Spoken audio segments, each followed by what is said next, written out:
ভুয়া ফ্যামিলি কার্ডের মাধ্যমে ভাতা দেওয়ার কথা বলে বাংলাদেশের প্রান্তিক মানুষকে ভুলভাবে বিভ্রান্ত করার চেষ্টা করছে।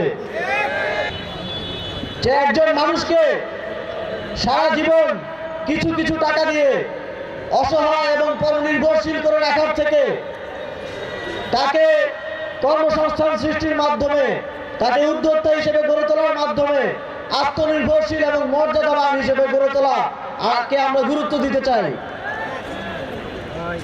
সেই জন্য 11 দলীয় জোট আগামী বাংলাদেশে কাজ করে যাবে। জরুরি অবস্থায় জীবন বাঁচাতে যখন প্রতিটি সেকেন্ড মূল্যবান, তখন সঠিক সময়ে উচ্চমানের অক্সিজেন পাওয়া নিশ্চিত করাই আমাদের লক্ষ্য। জরুরি প্রয়োজনে কল করুন স্ক্রিনে দেওয়া নাম্বারে।